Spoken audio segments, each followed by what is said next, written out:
Hello everyone, मैं घनश्याम और आपके इस online platform astro with accuracy से बहुत बहुत वेलकम करता हूँ। आज हमारा जो टॉपिक है काफ़ी इंटरेस्टिंग टॉपिक है। जी हाँ, आज हम जीएस का एक इम्पोर्टेंट टॉपिक लेकर आए हैं जिस टॉपिक का नाम है प्रेसिडेंट। उस टॉपिक का क्या नाम है दोस्तों? प्रेसिडेंट। देखिए, सबसे पहले मैं आपको ये बता देना चाहूँगा कि अभी हमारे देश के प्रेसिडेंट कौन है। तो अभी हमारे देश की प्रेसिडेंट है श्रीमती द्रौपदी मुर्मू। जी हाँ, श्रीमती द्रौपदी मुर्मू। वो हमारे देश के प्रेसिडेंट जो है वो 15वें प्रेसिडेंट है। कितना प्रेसिडेंट है? तो 15वें हमारे देश की प्रेसिडेंट है और सेकंड महिला राष्ट्रपति है।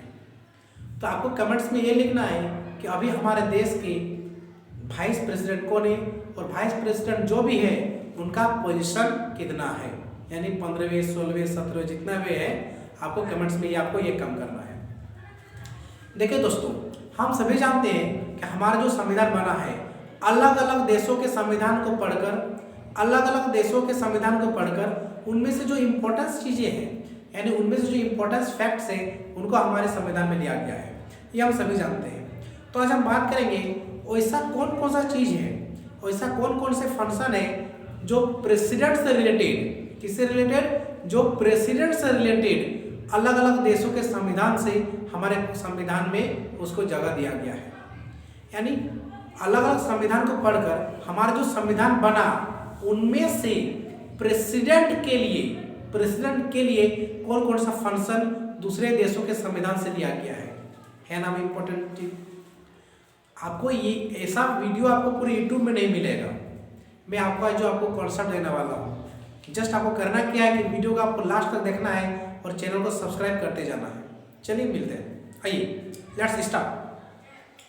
देखिए, सबसे पहले अगर हम बात करें प्रेसिडेंट का कॉन्स्टिट्यूशनल स्टेट, यानी संविधान में प्रेसिडेंट का क्या क्या स्थिति होना चाहिए, प्रेसिडेंट का क्या क्या वर्क होना चाहिए, प्रेसिडेंट का क्या फंक्शन होना चाहिए, उससे रिलेटेड उसका जो प्रेसिडेंट का जो स्थिति है, यानी प्रेसिडेंट का जो स्टेट है वो लिया गया है ब्रिटेन के कॉन्स्टिट्यूशन से। जी हाँ, प्रेसिडेंट का संविधान में क्या स्थिति है, यानी संवैधानिक स्थिति, एक राष्ट्रपति का संवैधानिक स्थिति क्या होना चाहिए, ये सब चीज हमने लिया हुआ है ब्रिटेन के संविधान से। वैसे ब्रिटेन के संविधान से हमने सिटीजनशिप और भी सारे रूल ऑफ लॉ बहुत सारे चीजों को लिया हुआ है, लेकिन इस वीडियो में हम सिर्फ बात करेंगे प्रेसिडेंट से रिलेटेड क्या क्या फंक्शन अलग अलग देशों के संविधान से लिया गया है। Is it okay? बहुत अच्छा। देखिए, ब्रिटेन का संविधान से लिया गया है कॉन्स्टिट्यूशनल स्टेट ऑफ प्रेसिडेंट, यानी प्रेसिडेंट का क्या क्या संवैधानिक स्थिति होगा वो लिया गया है ब्रिटेन के संविधान से। देखिए, दूसरे की अगर बात करें तो देखिए क्या क्या पोस्ट ऑफ द प्रेसिडेंट। जी हाँ, प्रेसिडेंट का पोस्ट, यानी हमारे संविधान में, भारत के संविधान में प्रेसिडेंट का भी एक पोस्ट होगा। भारत के संविधान में प्रेसिडेंट से रिलेटेड भी एक पोस्ट होगा, वो लिया गया है यूएसए के संविधान से। और मैं जब आर्टिकल आपको पढ़ाऊंगा तो मैं आपको वहाँ डिटेल बताऊंगा कि आर्टिकल 52 में ये बात बताया गया है कि भारत देश में एक प्रेसिडेंट का भी पोस्ट होना चाहिए और इस पोस्ट के लिए इलेक्शन में होना चाहिए। प्रेसिडेंट के पोस्ट के लिए इलेक्शन में होना चाहिए, ये आपको आर्टिकल 54 में बताया गया है। और प्रेसिडेंट अगर कॉन्स्टिट्यूशन का वायलेशन करे, देखिए प्रेसिडेंट को उसके पद से सिर्फ 2 कंडीशन में उसको पद से हटाया जा सकता है। पहला कंडीशन, अगर प्रेसिडेंट अगर चाहे तो अपने मन से अपना रिजिग्नेशन लेटर देगा तो अपने पद से हट सकता है। दूसरा, अगर यह पाया जाता है कि प्रेसिडेंट संविधान का उल्लंघन कर रहा है, यानी कॉन्स्टिट्यूशन का वायलेशन कर रहा है, तो उस केस में प्रेसिडेंट को उसके पद से हटाया जा सकता है।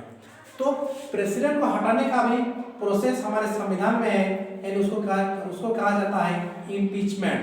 यानी प्रेसिडेंट को हटाने का जो इम्पीचमेंट प्रोसेस है वो चीज किससे लिया गया है? वो चीज लिया गया है सर यूएसए के कॉन्स्टिट्यूशन से। देखिए, प्रेसिडेंट के फंक्शन से रिलेटेड हमने 3 चीज यूएसए से लिया हुआ है: प्रेसिडेंट का पोस्ट, प्रेसिडेंट का इलेक्शन और प्रेसिडेंट का इम्पीचमेंट। बहुत अच्छा। और देखिए, इम्पीचमेंट ऑफ प्रेसिडेंट आर्टिकल 56 में बताया गया है कॉन्स्टिट्यूशन में। देखिए, उसका हम देखेंगे कि election process of the president, यानी हमारे देश में प्रेसिडेंट तो होगा और प्रेसिडेंट के लिए कैसा इलेक्शन होना चाहिए। हम सभी जानते हैं सर प्रेसिडेंट का जो इलेक्शन होता है, हम सभी जानते हैं कि प्रेसिडेंट का जो इलेक्शन होता है वो इनडायरेक्ट इलेक्शन होता है और उनमें वोट कौन कौन करता है। तो हम सभी जानते हैं कि प्रेसिडेंट को इलेक्ट करने के लिए हमारे एमपीज और एमएलए ही वोट करते हैं। हम सब डायरेक्टली वोट नहीं करते हैं, हम सब डायरेक्टली वोट नहीं करते। जैसे हम लोग अपने सीएम को चुनते हैं, पीएम को चुनते हैं, उस तरह हम लोग प्रेसिडेंट को चुनने के लिए हम लोग डायरेक्टली वोट नहीं देते हैं, हम लोग इनडायरेक्टली वोट देते हैं। यानी हम लोग अपने एमपीज और एमएलए को चुनते हैं और वो एमपीज और वो एमएलए जाके एक अच्छे शिक्षित कर्मठ प्रेसिडेंट को चुनते हैं। उम्मीद करेंगे दोस्तों आपको यहाँ तक का पॉइंट आपको अच्छी तरह से समझ में आ रहा होगा। देखिए अब आप बात करेंगे कि इलेक्शन प्रोसेस, प्रेसिडेंट होगा लेकिन उसके इलेक्शन का क्या प्रोसेस होना चाहिए, ठीक है। और देखिए appointment of 12 members in Rajya Sabha, हम सभी जानते हैं कि हमारे देश का ये है कि प्रेसिडेंट जो है राज्यसभा के लिए 12 सदस्यों को मनोनीत करता है। ये चीज़ भी हमने आयरलैंड के कॉन्स्टिट्यूशन से लिया हुआ है। उम्मीद करेंगे आपको ये सारी चीज़ें समझ में आ रही होंगी।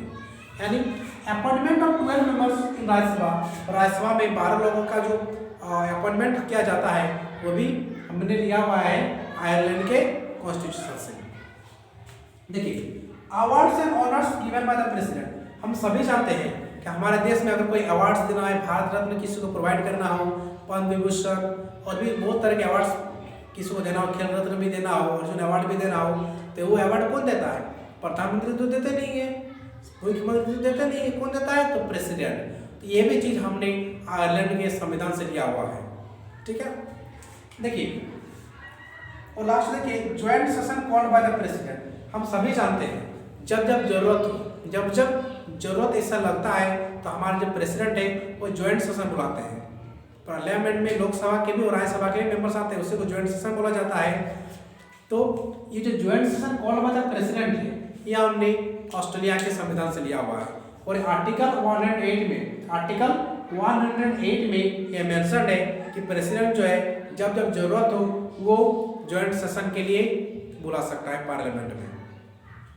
तो देखिए मैंने आपको इस वीडियो में आपको बताया कि हमने अलग अलग देशों के संविधान से प्रेसिडेंट से रिलेटेड, किससे रिलेटेड?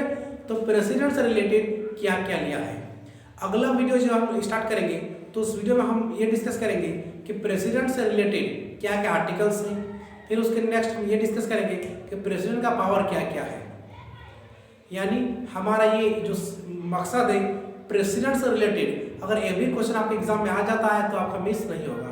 बस आपको करना क्या है, आपको चैनल को फॉलो करना है, इस चैनल को सब्सक्राइब कर देना है और वीडियो को ज़्यादा से ज़्यादा आपको अपने दोस्तों के साथ शेयर कर देना है। उम्मीद करेंगे यहाँ तक का क्लास आपको अच्छा लगा होगा। तो मिलते हैं अगले किसी वीडियो में, तब तक के लिए have a good day, take care.